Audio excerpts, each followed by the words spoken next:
CL 650 presents your source for leading-edge news and information on today's hottest products and services. This is Experts on Call. Well, good evening and welcome to Talk About Strata on 650 CL. I'm Tony Giaventu, your host, and I have Dan Schmidt from Remdale Painting and Sat Harwood from Lesperance Mendez Lawyers in the office. And welcome to you both this evening. Thank you. Thank you. We're going to be talking tonight about the major construction that we're all coming across. And now that strata corporations are putting together business plans, we're seeing that they have their depreciation reports. They now identify major construction on the horizon. There's a lot of mystery about when's the right time to do certain things. When do we actually start planning for something? And if the depreciation report says that the roof needs to be replaced in 2018, when do we start that planning process? Or we're due for repainting in 2016 or 2020. What's the right time to plan that process and how accurate is it? So Dan, from your perspective, you guys do high rises, you do low rises, townhouse complexes, pretty much everything that needs to be painted. Do you do bridges too? It's a question I've asked. We don't do bridges typically because they're not managed properties. We kind of stay in that managed property world. So no bridges. Not at this point yet. But generally, when you're dealing with clients, one of the biggest issues that we always deal with from the general public calling about planning for their projects is people leave it too long. It's urgency. And so they lose the ability to negotiate price. They lose the ability to plan. They lose the ability to plan to raise money. All kinds of problems come up. But from the contractor's point of view, ideally, what's the best time? So, we're in the life cycle of the building. When's the best time to start thinking about repainting the building? It really depends a fair bit on what the condition of the building is in. And what we normally see is people are waiting until the building is already at a kind of a critical stage, and then they're deciding, oh, quick, we need to get this renewed or repainted, or the caulking redone, or the membranes fixed because it's leaky, or that we've just got a depreciation report, and it says, here are your 3 critical things, and they should have been done 3 years ago, right? Right. So from a contractor's perspective, we're busy year-round. We're less busy in the winter seasons, and so often we can put a little more proactive thinking into our bids and the things we're doing. And I would suggest that a strata would do the same thing. They would take that extra time, maybe in a quieter season, and say, what should we be looking at not this summer, but next summer? If you can add another year into the cycle, you can probably save maybe between 10 and 15% on your overall cost, both because you've taken the urgency, as you put it, Tony. You take the urgency out of the system, but also you might be able to bid in a little better season as well. There's a few things on the building I would probably look at. And again, you mentioned depreciation reports, and those have probably pointed out some of those deficiencies. But if you haven't had one of those, then I would suggest you just take a very maybe an hour or so and take a walk around the exterior building. Look for things like cracks in your caulking around windows or in between boards that have been caulked. Are those areas opening up and cracked where water might be getting in and causing leaks? Or look for wood surfaces, if you've got wood trim or even wood siding, where now you're beginning to see the knot holes, or you're beginning to see the actual wood grain showing through the stain or the paint that's on there. If that's the condition of your wood, you're at that point where I like to call it a tipping point, where if you wait a little longer, you're going to need to do repairs of the substrate. You're going to either replace that trim or replace that siding because the wood is deteriorated and really doesn't hold paint any longer. And so you want to be proactive. You want to be ahead of that curve a little bit. So planning is a critical part, both for economics, to protect the building system before it fails. Right. Right. And to be able to negotiate time of year when you want this.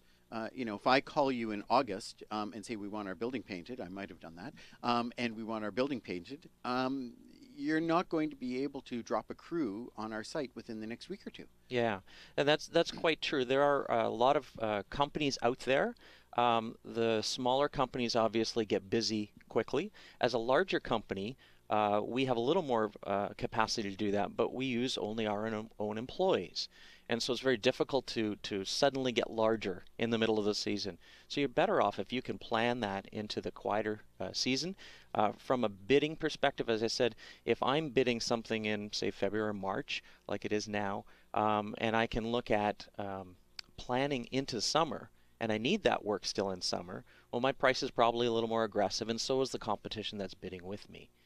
Whereas in the middle of summer, I probably have a pretty good sense of what I need, and I might still be quite attracted to that and give you a fair price, but the other prices around it may not be reflective of that. It's hard to know. So, Sat, you deal with strata corporations and property managers, and we try to encourage everybody, for the small amount of money, you can get some legal consultation to plan your process before you get into contracts, before you sign a contract, before you go into a tendering contract process. But from your perspective, at what point should the strata start planning for the next renewal project that's on the go? Yeah, I would agree with Dan. I mean, I think you really need to look at it beginning the summer before you want to actually do the work. And, I mean, in an ideal world, you're going to the contractors in that early period of the new year, sort of January, February, maybe pushing into March. But from a legal and sort of a planning standpoint, you really ought to be thinking about it the summer before. So summer before, making some planning in terms of what you intend to do next summer, and then using that period through the fall to really get your ducks in order. And so that's going to include things like if you're going to go the tender route, getting a tender package prepared, getting your consultants involved, getting a scope of work developed. From a legal standpoint, there's certainly some value in terms of giving some thought to the package that does go out to contractors, to make sure that it gives you the flexibility that you need to either proceed with that work or not, to adjust the scope of the work depending on the prices you get. In the end of the day, the most important concern for owners who ultimately have to pay for these repairs is going to be the monetary element. And you may go into it with big plans about what you want to do and ultimately realize that the cost is just too great. We need to scale it back, or we need to adjust what we're going to get accomplished next year. So I think really decision making the summer before, and then using that fall period to really finalize what you're going to be putting out to the marketplace. So here's one of the questions that consumers ask all the time, and I think this is one of the big mysteries in the industry. We have a depreciation report in front of us, and it says that the building needs to be repainted in 2016. That's just an estimate, right? This is not a person who specializes in material surfaces and painting and finishes.